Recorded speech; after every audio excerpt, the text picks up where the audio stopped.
E a gente continua falando, é claro, sobre esse assunto agora com o presidente da Comissão de Proteção aos Direitos das Pessoas com Deficiência da OAB, doutor Evandro Alencar, que está aqui com a gente. Doutor Evandro, boa tarde, seja muito bem-vindo ao SBT Pará. Doutor Evandro, minha primeira dúvida é que, segundo a família, uma das famílias que denunciaram, a escola falou que existe uma cota para poder matricular alunos com deficiência, enfim.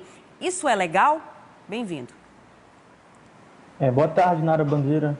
Boa tarde também a toda a sua audiência. Agradecer o convite para esclarecer tema tão importante, infelizmente reincidente toda vez que o ano letivo escolar inicia. É lamentável que esse tipo de situação ocorra.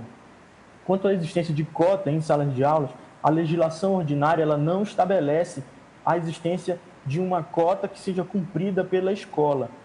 A legislação determina que toda pessoa com deficiência e pessoas autistas sejam incluídas em salas de aula regular e tenham atendimento educacional especializado.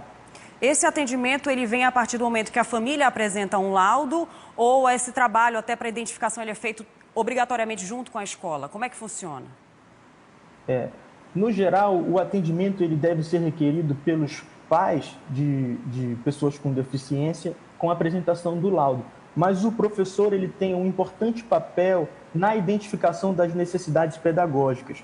E dentro da sala de aula, evidencia-se também as necessidades dos alunos atípicos e das pessoas com deficiência na dinâmica educacional. Então, geralmente, é requerido pelos pais com a apresentação do laudo, mas os professores eles também auxiliam nesse processo. Esse acompanhamento prevê, por exemplo, um tutor, uma pessoa que dê uma atenção específica a um aluno que tenha necessidade disso? Perfeitamente, Nara.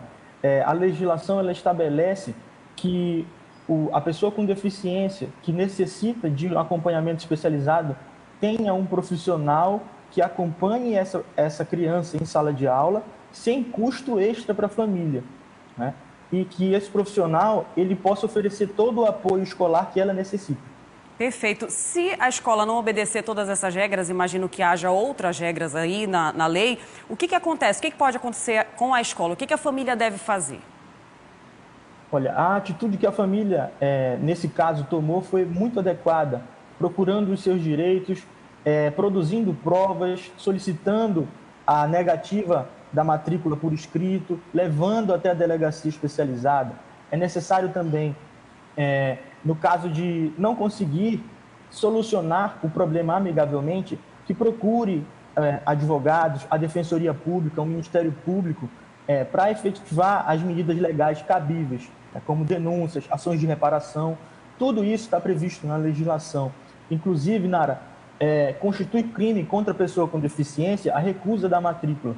A escola ela pode ser multada e o gestor ele pode ser preso de 2 a 5 anos e aplicado uma multa sobre o estabelecimento de ensino.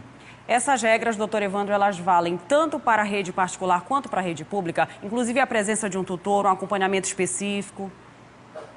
Sim, Nara, essas regras elas valem tanto para as escolas de ensino público como particular e em todos os níveis educacionais, desde o ensino fundamental, médio e superior.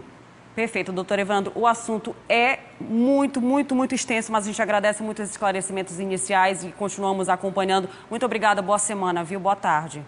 Muito obrigado, boa tarde. Só deixando claro, gente, que nós pedimos, obviamente, o posicionamento para a escola. Esse posicionamento não foi enviado, mas o espaço do SBT Pará continua aberto para mais esclarecimentos, que o nosso interesse final é esse, é deixar as soluções para um problema bem claras, o máximo possível.